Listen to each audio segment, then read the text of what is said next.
ಹಳೆಯ ಚಿನ್ನದ ಒಡವೆನ ಅಧಿಕ ಬೆಲೆಗೆ ಮಾರಬೇಕೆ? ಅಂದ್ರೆ ಆಟಿಕಾಗೆ ಕಾಲ್ ಮಾಡಿ 8880 ಅಟ್ಟಿಕಾ ಗೋಲ್ಡ್ ಕಂಪನಿ. ದೆಹಲಿಯಲ್ಲಿ ನಾಳೆ ಕಾಂಗ್ರೆಸ್ ಹೈಕಮಾಂಡ್ ನಿಂದ ಎಮರ್ಜೆನ್ಸಿ ಮೀಟಿಂಗ್ ಅನ್ನ ಕರೆಯಲಾಗಿದೆ. ಎಐಸಿಸಿಯ ಎಲ್ಲಾ ಪ್ರಧಾನ ಕಾರ್ಯದರ್ಶಿಗಳಿಗೆ ವರಿಷ್ಠರು ಬುಲಾವ್ ಕೊಟ್ಟಿದ್ದಾರೆ.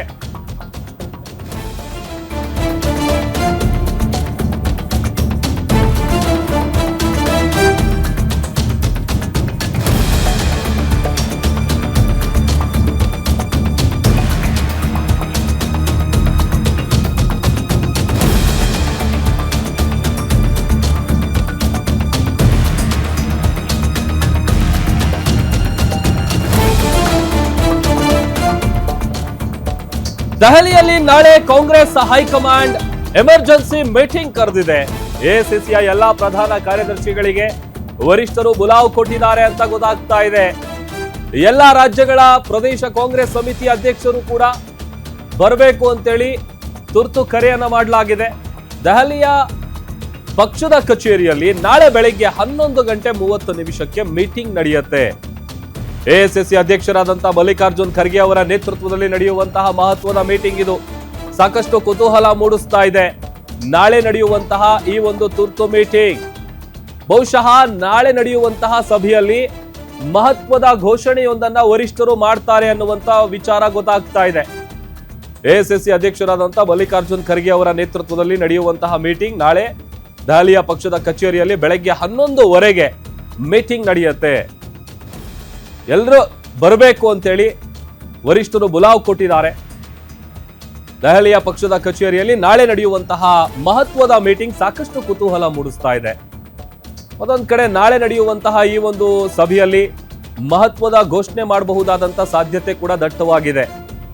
ಎಲ್ಲಾ ಪ್ರಧಾನ ಕಾರ್ಯದರ್ಶಿಗಳಿಗೆ, ಎಐಸಿಸಿಯ ಎಲ್ಲಾ ಪ್ರಧಾನ ಕಾರ್ಯದರ್ಶಿಗಳಿಗೆ ವರಿಷ್ಠರು ಕೊಟ್ಟಿರುವಂತಹ ಬುಲಾವ್ ಇದು.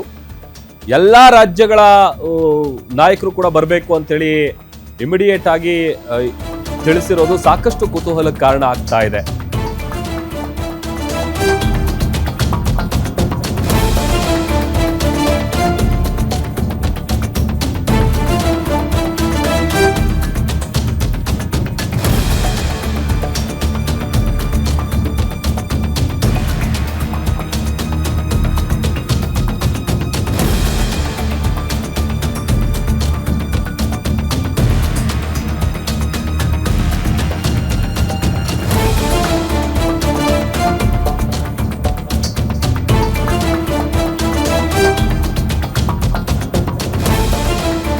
ಕಾಂಗ್ರೆಸ್ ಜೊತೆಗೆ ಮಮತಾ ಬ್ಯಾನರ್ಜಿ ಅವರು ಅವರ ಟಿಎಂಸಿ ಏನಿದೆ ಅದು ವಿಲೀನ ಆಗತ್ತಾ? ಕಾಂಗ್ರೆಸ್ ಟಿಎಂಸಿ ವಿಲೀನ ಕುರಿತು ನಾಳೆ ಏನಾದ್ರೂ ಮಹತ್ವದ ಘೋಷಣೆ ಆಗ್ಬಿಡುತ್ತಾ ಅನ್ನುವಂತ ಪ್ರಶ್ನೆ ಹುಟ್ಕೊಳ್ತಾ ಇದೆ. ಕಾರಣ ನಾಳೆ ಕಳೆದಿರುವಂತಹ ಒಂದು ಮಹತ್ವದ ಮೀಟಿಂಗು. ಟಿಎಂಸಿಯಲ್ಲಿ ಈಗ ಆಲ್ರೆಡಿ ಭಿನ್ನಮತ ಭುಗಿಲೆದ್ದಿದೆ. ಸಾಲು ಸಾಲು ನಾಯಕರು ರಾಜೀನಾಮೆ ಕೊಡ್ತಾ ಇದ್ದಾರೆ. ರಾಜಕೀಯ ಅಸ್ತಿತ್ವ ಉಳಿಸ್ಕೊಳ್ಬೇಕು ಅಂತ ಅಂದ್ರೆ ಕಾಂಗ್ರೆಸ್ ಜೊತೆ ಏನಾದ್ರೂ ವಿಲೀನಕ್ಕೆ ಪ್ಲಾನ್ ಮಾಡ್ಕೊಳ್ತಾ ಇದ್ದಾರಾ? ಆ ನಿಟ್ಟಿನಲ್ಲೂ ಕೂಡ ಒಂದಷ್ಟು ಚರ್ಚೆಗಳಾಗ್ತಾ ಇದೆ. ಈಗ ಆಲ್ರೆಡಿ ದೆಹಲಿಯಲ್ಲಿ ಕಾಂಗ್ರೆಸ್ ನಾಯಕರ ಜೊತೆಗೆ ಟಿಎಂಸಿ ನಾಯಕರು ಚರ್ಚೆ ಮಾಡಿದ್ದಾರೆ. ಅದರಲ್ಲೂ ನಿನ್ನೆ ಸೋನಿಯಾ ಗಾಂಧಿ ಅವರನ್ನ ಮಮತಾ ಬ್ಯಾನರ್ಜಿ ಅವರು ಭೇಟಿಯಾಗಿದ್ರು. ಇವತ್ತು ರಾಹುಲ್ ಗಾಂಧಿ ಅವರನ್ನ ಅಭಿಷೇಕ್ ಬ್ಯಾನರ್ಜಿ ಅವರು ಭೇಟಿಯಾಗಿದ್ದಾರೆ.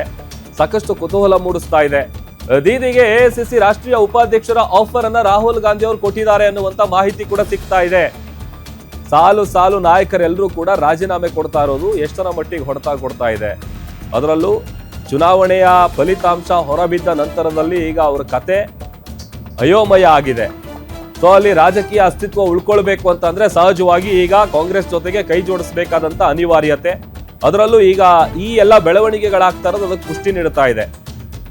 ಒಂದ್ ಕಡೆ ನಾಳಿನ ತುರ್ತು ಮೀಟಿಂಗ್ ಸಾಕಷ್ಟು ಕುತೂಹಲ ಮೂಡಿಸ್ತಾ ಇದೆ.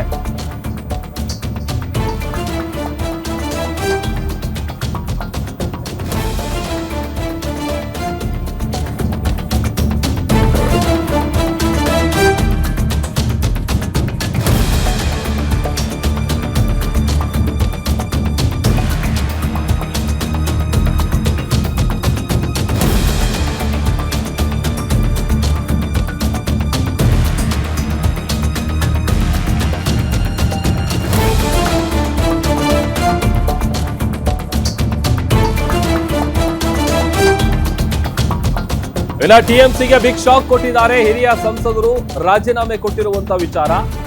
ಸಂಸದ ಸ್ಥಾನಕ್ಕೆ ಸುಖೇಂದು ಶೇಖರ್ ರಾಯ್ ಅವರು ರಾಜೀನಾಮೆ ಕೊಟ್ಟಿದ್ದಾರೆ. ಟಿಎಂಸಿ ಪಕ್ಷ ತೊರೆದಿದ್ದಾರೆ ಈಗ ಆಲ್ರೆಡಿ. ಮಾಜಿ ಅಧ್ಯಕ್ಷೆ ಸುಷ್ಮಿತಾ ದೇವ್ ಅವರು. ಅದೊಂದ್ ಕಡೆ 19 ಸಂಸದರು ಬಂಡಾಯ ಎದ್ದಿರೋದು ಕಾಕೋಲಿ ಘೋಷ್ ಅವರ ನೇತೃತ್ವದಲ್ಲಿ. ಪಕ್ಷದಿಂದ ಹೊರಬಂದು ಪ್ರತ್ಯೇಕ ಬಣವನ್ನ ರಚಿಸೋದಕ್ಕೆ ಬೇಕಾದಂತ ಎಲ್ಲಾ ಸಿದ್ಧತೆಯನ್ನ ಮಾಡ್ಕೊಳ್ತಾ ಇದ್ದಾರೆ.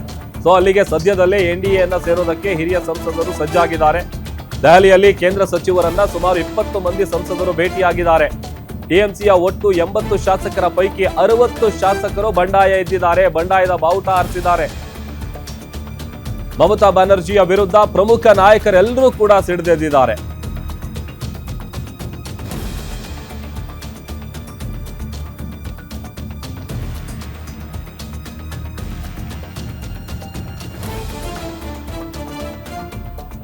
ಮತ್ತಷ್ಟು ಡೀಟೇಲ್ಸ್ ಕೊಡ್ತಾರೆ ನಮ್ಮ digital editor Dilip. Live join ಆಗ್ತಾ ಇದ್ದಾರೆ. ದಿಲೀಪ್, ಒಂದ್ ಕಡೆ ದೆಹಲಿಯಲ್ಲಿ ನಾಳೆ ಕರೆದಿರುವಂತಹ ತುರ್ತು ಮೀಟಿಂಗು ಸಾಕಷ್ಟು ಕುತೂಹಲ ಕೆರಳಿಸ್ತಾ ಇದೆ. ಅದ್ರ ಜೊತೆಗೆ ಆಗ್ತಾ ಇರುವಂತಹ ಬೆಳವಣಿಗೆಗಳು ನೋಡ್ತಾ ಇದ್ರೆ ಈಗ ರಾಜಕೀಯ ಅಸ್ತಿತ್ವ ಉಳಿಸ್ಕೊಳ್ಬೇಕು ಅಂತ ಅಂದ್ರೆ ನಾಳೆ ಏನಾದ್ರೂ ಮಹತ್ವದ ಮೀಟಿಂಗ್ ನಲ್ಲಿ ಒಂದು ಘೋಷಣೆ ಏನಾದ್ರೂ ನಿರೀಕ್ಷೆ ಮಾಡಬಹುದಾ? ಏನಾಗಬಹುದು?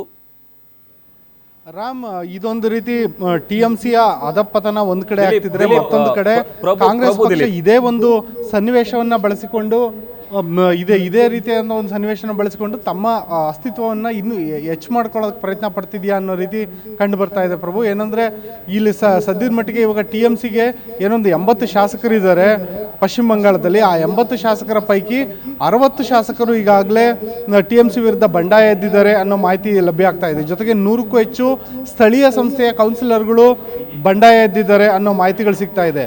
ಇವೆಲ್ಲದರ ಬೆನ್ನಲ್ಲೇ ಇದೀಗ ಒಟ್ಟು 28 ಸಂಸದರು ಏನೊಂದು ಟಿ ಎಮ್ ಸಿ ಜೊತೆ ಇದ್ದರು. ಆ 28 ಸಂಸದರ ಪೈಕಿ ನೆನ್ನೆಯಷ್ಟೇ 20 ಸಂಸದರು ಟಿ ಎಮ್ ಸಿಯಿಂದ ಹೊರ ಬಂದಿದ್ದಾರೆ. ಟಿ ಎಮ್ ಸಿಯಿಂದ ಬಂಡಾಯ ಹೊರಗಡೆ ಬಂದು ಅವರು ಎನ್ ಡಿ ಎಗೆ ತಮ್ಮ ಬೆಂಬಲವನ್ನು ಘೋಷಿಸ್ತಾ ಇದ್ದಾರೆ. ಇವೆಲ್ಲವೂ ಆಗ್ತಿರೋದು ಕೇವಲ ಸೋಲು ಅಂತ ಮಾತ್ರ ಅಲ್ಲ, ಏನೊಂದು ಮಮತಾ ಬ್ಯಾನರ್ಜಿ ಮತ್ತು ಅಭಿಷೇಕ್ ಬ್ಯಾನರ್ಜಿ ಅವರ ಒಂದು ತಮ್ಮ ಒಂದು ಕುಟುಂಬ ರಾಜಕಾರಣ ಮಾಡ್ತಿದ್ದಾರೆ ಅನ್ನೋ ಆರೋಪ ಮಾಡಿ ಇವನ್ ಎಲ್ಲ ನಾಯಕರು ಕೂಡ ಪಕ್ಷದಿಂದ ಹೊರಗಡೆ ಬರ್ತಾ ಇದ್ದಾರೆ. ಇಂಥ ಒಂದು ಸಂದರ್ಭದಲ್ಲೇ ಕಾಂಗ್ರೆಸ್ ಹೈಕಮಾಂಡ್ ಈ ಸಂದರ್ಭದಲ್ಲಿ ಆಕ್ಟಿವ್ ಆಗಿದೆ. ಯಾವುದಾದ್ರೂ ಸಂದರ್ಭದಲ್ಲಿ ಮಮತಾ ಬ್ಯಾನರ್ಜಿ ಅವ್ರನ್ನ ಹೇಗಾದರೂ ಮಾಡಿ ತಮ್ಮ ಪಕ್ಷಕ್ಕೆ ಸೆಳಿಬೇಕು ಅನ್ನೋ ಕಾರಣಕ್ಕಾಗಿ ಮಮತಾ ಬ್ಯಾನರ್ಜಿ ಅವ್ರನ್ನ ತೃಣಮೂಲ ಕಾಂಗ್ರೆಸ್ಸಿನ ಅಂದರೆ ಈ ಹಿಂದೆ ಅವರು ಕಾಂಗ್ರೆಸ್ನಲ್ಲೇ ಇದ್ದವರು ಆರಂಭದಲ್ಲಿ ಮಮತಾ ಬ್ಯಾನರ್ಜಿ ಅವರು, ಈಗ ಮತ್ತೆ ಮಮತಾ ಬ್ಯಾನರ್ಜಿ ಅವ್ರನ್ನ ಕಾಂಗ್ರೆಸ್ ಪಕ್ಷಕ್ಕೆ ಸೆಳಿಬೇಕು, ಈ ಮೂಲಕ ಪಶ್ಚಿಮ ಬಂಗಾಳದಲ್ಲಿ ಕಾಂಗ್ರೆಸ್ ಪಕ್ಷವನ್ನು ಬಲಪಡಿಸಬೇಕು ಅನ್ನೋ ಒಂದು ಪ್ರಯತ್ನದಲ್ಲಿ ಇದ್ದಾರೆ ಅನ್ನೋ ಮಾಹಿತಿಗಳು ಸಿಗ್ತಾ ಇದೆ. ನಾಳೆ ಏನೊಂದು ಮೀಟಿಂಗ್ ಇದೆ, ಅದು ಭಾರಿ ಕುತೂಹಲ ಕೇಳಿಸಿದೆ ರಾಮ್.